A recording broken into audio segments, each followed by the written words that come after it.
Hi, I'm Andrew Chesky. I'm a fourth-year grad student in the lab, and I want to show you a particular variation of isobaric labeling that's really important for certain applications. So when we do a lot of proteomics experiments, it's important to be able to do reproducible quantitation, and for that we use these TMT tags, which will chemically modify the peptide and introduce a reporter group that you can then use to do calculations with it later on. However, our pre-existing protocols called for at least 10 micrograms of peptide. In many of our experiments, we don't have the luxury of having 10 micrograms of peptide. So instead, we've developed a modified protocol wherein we immobilize our low amounts of peptides on stage tips and then add the TMT tags to the stage tip. So as I said before, we're going to be using these stage tips to immobilize our peptides and add our TMT labeling reagent. They sit in these little doohickeys in our collection tubes, which we put into the centrifuge here, making certain to counterbalance each tube across from another tube. Before we can add our peptides, however, we need to precondition the stage tips with the buffers that we'll be using, starting from our most hydrophobic and ending with the 0.1% formic acid solution that the peptides are dissolved in. Before we can add our peptides to these stage tips, however, we need to condition the stationary phase inside of them. We do that by adding sequentially the most hydrophobic buffers to the least hydrophobic buffer, which is the 0.1% formic acid solution that the peptides are dissolved in. Each of our conditioning steps involves a 1-minute spin at 1,000 Gs. And each of our conditioning steps involves adding 50 microliters of buffer to the stage tips. There are 4 conditioning buffers that we use in this process. We start with pure methanol, after which we add 80% acetonitrile with 0.1% formic acid, and then 2 washes with 0.1% formic acid in water. Each of these tubes gets 50 microliters of buffer. You can just add it directly to the tube. If you're careful and don't touch the sides, you can use the same pipette tip, but I will generally just switch out just to be safe.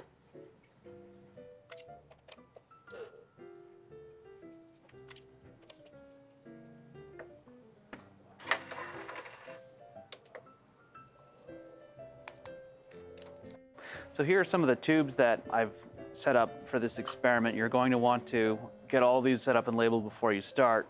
These here are our peptides that we're going to be labeling, just dissolved in 50 microliters of 0.1% formic acid. These are the empty tubes that we're going to put the stage tips into, and we're going to use to add the peptides to. This row of tubes here is going to be used in our actual labeling process. And finally, this last row is our eluting stage. I've grouped them into 6 individual clusters, each of which is going to get one of 6 solutions of our TMT labeling solution. So each one of these is going to correspond to a distinct chemical species.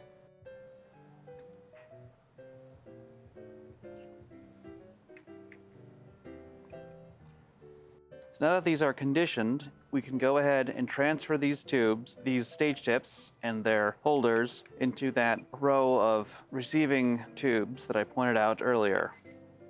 These are all conditioned and they're ready to have peptides.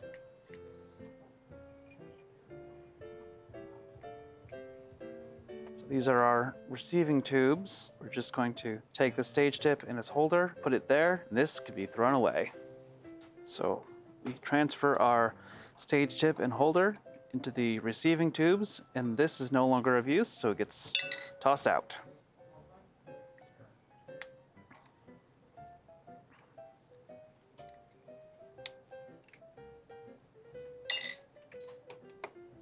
Up until this point, it hasn't really mattered what stage tip goes into what tube. They've all been the same, they've all just been conditioned, no peptide's been added. However, we're about to add peptide to our stage tip, so it's important that the same order of everything is retained the entire rest of the procedure. The best way to do that is to stick with a labeling system that makes sense to you and to constantly put the same tube in the same spot in the centrifuge. Also important for this whole procedure, all the tubes that we use are protein low bind tubes, and we use these for 2 reasons. First of all, we want to retain as much of the peptides as possible during this procedure. And second, we want to avoid introducing any plasticizers that come in some other Eppendorf tubes into our samples. So now we can go ahead and add our samples to our stage tips. You're gonna wanna get all of it. All of it goes onto the stage tip.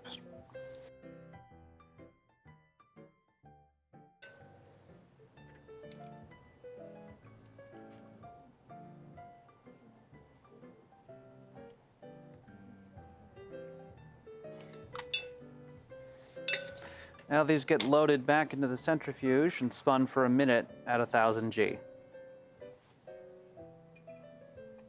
Now, you may be inclined to want to close these Eppendorf tubes with these stage tips in there, but it's just not going to work. So your best practice is just to be as careful as you can about not introducing contaminants to the top, and then remember to use the lid inside the centrifuge.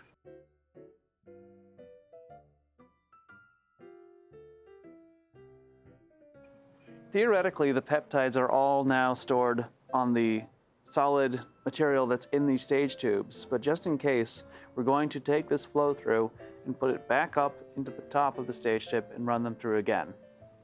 The reason that we do this, tedious though it is that ultimately you're likely to increase your yield in doing this. This is especially true if you decide to do this with larger amounts of peptide. You're likely to get some flow through. So we're essentially just running it through again to saturate the stationary phase as best as we can. This second row of tubes in the back here is not going to be actually used in the centrifuge. I've just put them there as a place to keep our stage tips as we pull the flow through up and put it back into them.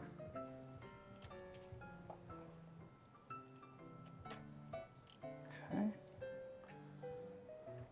You might very well ask why we are reusing these tubes here. I do this for two reasons. One, we want to minimize the number of tubes that we use just because we want to avoid loss of sample as much as possible. And by minimizing the amount of tubes that we use, we can avoid that. And secondly, these tubes in the back, these are your regular sort of run-of-the-mill Eppendorf tubes.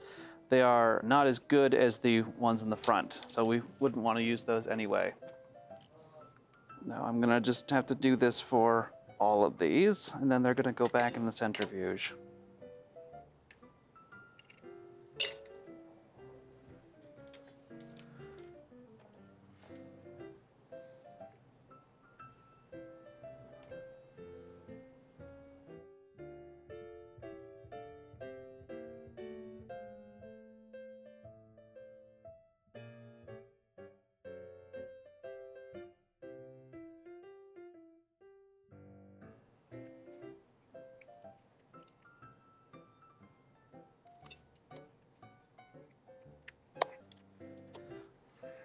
All right, now these go back in the centrifuge for another minute at 1000 G.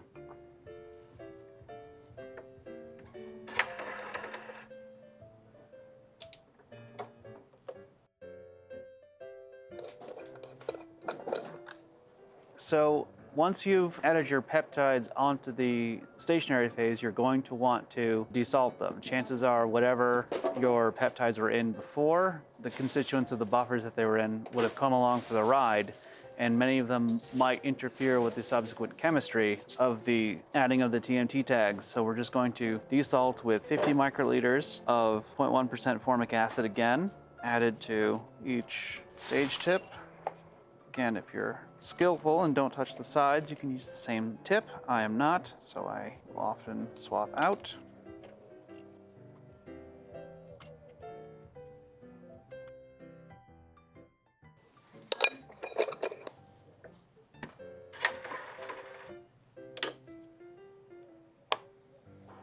Now that these peptides are on the stage tips and they've just been desalted, we're going ahead and transfer the stage tips to a larger volume, low bind Eppendorf. And with that, we're going to do 4 rounds of labeling with our TMT solutions.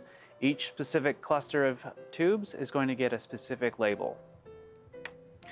Just a word of advice, you're going to want to leave these tubes closed until you're ready to use them, just to cut down on potential contaminants, dust, keratin in the air from getting into your tubes and interfering with your experiments.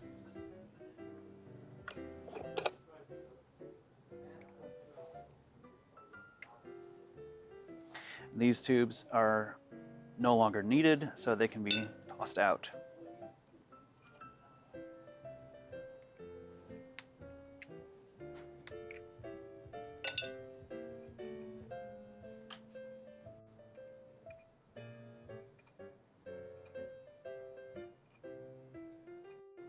Okay, now that all these tubes are back in here, we're going to go ahead and starting with the first group in position 1.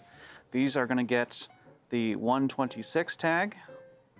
That refers to the molecular weight of the reporter group associated with this. And each little grouping is going to be each tag, 50 microliters of each. Now proceed on to the next group. This is important to make note so you don't accidentally label the same group with multiple tags. This is where you can tell people to be quiet because you're concentrating.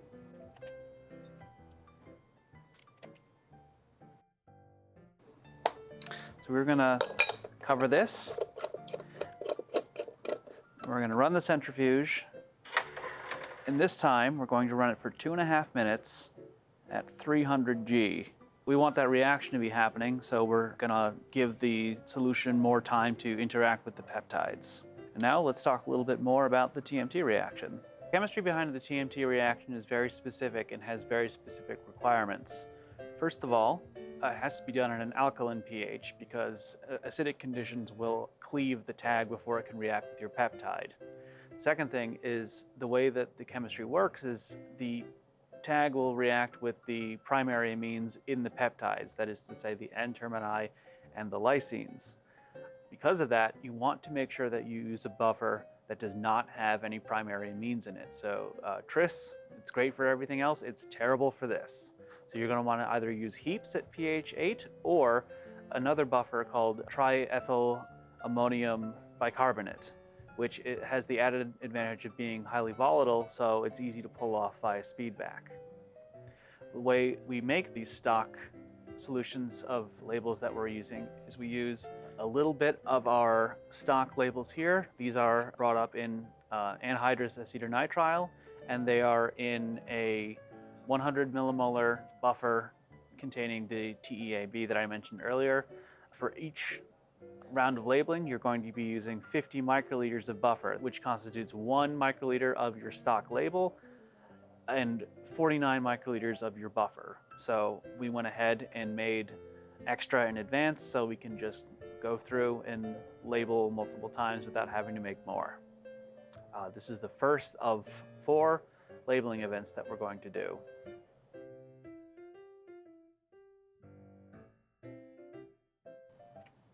You might be asking, why are we going ahead and doing multiple labeling events? Well, for TMT quantitation to be accurate, you need at least 95% labeling efficiency of your peptides.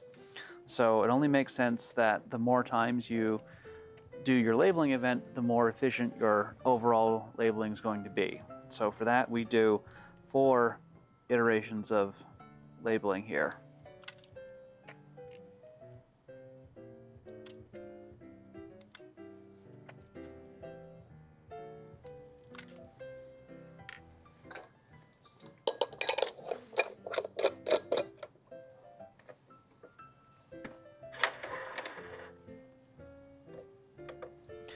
That's 2.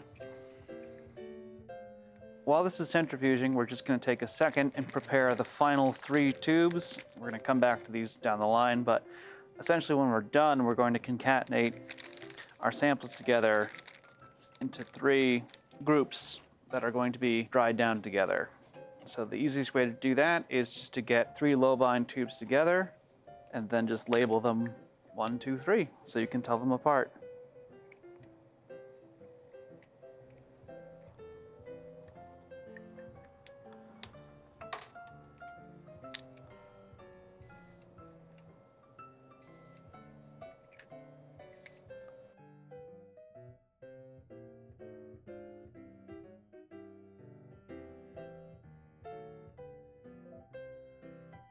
Right, So this is the final step. We've done 4 labeling events, and we're good to go.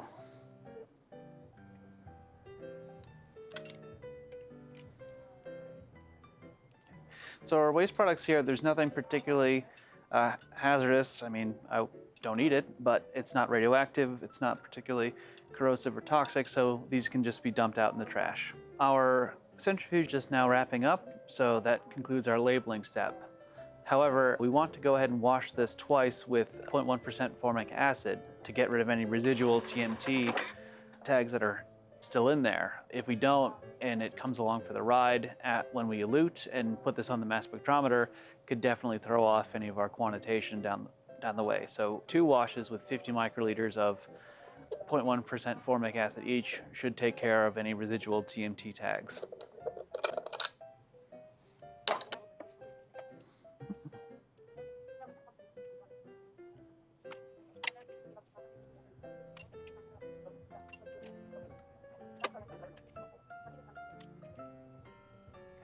So now that we've added our 0.1% formic acid for our wash, we can bring this back up to 1000 G and back down to a minute.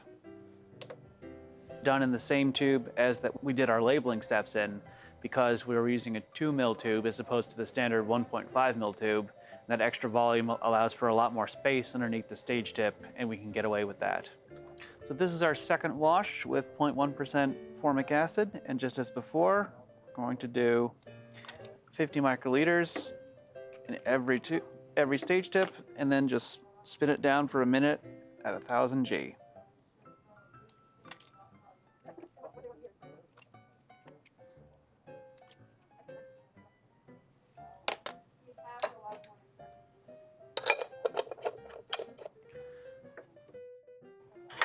And then just to make sure that everything, all the washes gone through, I'm just gonna tack an extra 30 seconds onto this last wash. So now we're done with our washes. And the last step is just to transfer our stage tips into their final receptacle tubes and elute with buffers containing high levels of acetonitrile.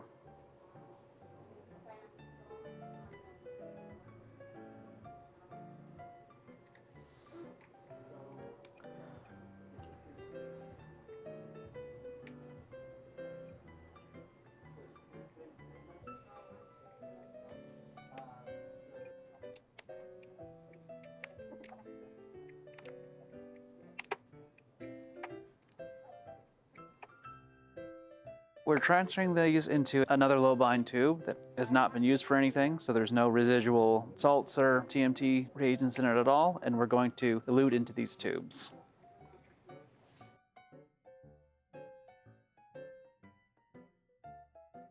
So we're back in the centrifuge, and we're just about to do our first of 2 elution steps. We have 2 different eluting buffers. Both of them have 80% acetonitrile in them, but the first is at an acidic pH to complement the buffers that we've been using. So it's 80% acetonitrile with 0.1% formic acid. So we're going to just elute the first time with 50 microliters in each stage tip and centrifuge at 1000 G for 1 minute. This is the first of 2 elution steps. The second step has 80% acetonitrile in 10 millimolar ammonium formate, so it's an alkaline buffer to take advantage of peptides that have different PIs. All right, here it is, the last step of this process. We're going to elute with 80% acetonitrile with ammonium formate. So this is an alkaline solution, pH 10. This will be able to elute the peptides that have a different PI to the first ones that were eluted and were not able to be gotten off of the stage tips before.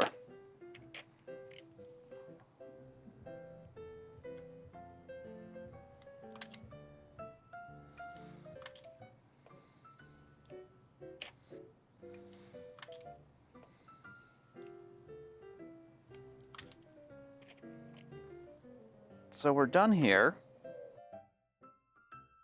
And the thing is, these are in little clusters based off of their tag. You're going to want to put one into each group here so that every concatenated group, and we are going to combine all these together in the individual groups, you want every group to have one of each tag. Make it a point to take down in your notes what is in what group, of course. Otherwise, this exercise will have been for nothing. So we've eluted all our peptides. The last step is to combine each of the peptide tubes in a single grouping into one tube. That can be then frozen at -80 and then dried down in the speed vac.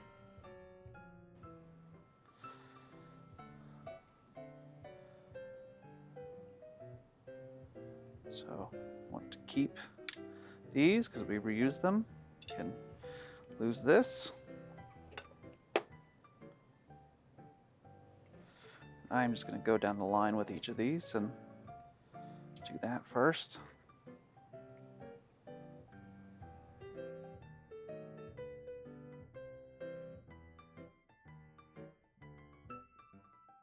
Because these are all going to the same place, I don't see the need to switch pipette tips within groups. There's no particular precautions for pipetting. The only thing is to make sure that you get as much if not all of the solutions as possible. It can get a little tricky when you get to these buffers that are mostly acetonitrile because of the viscosity difference, so just take your time.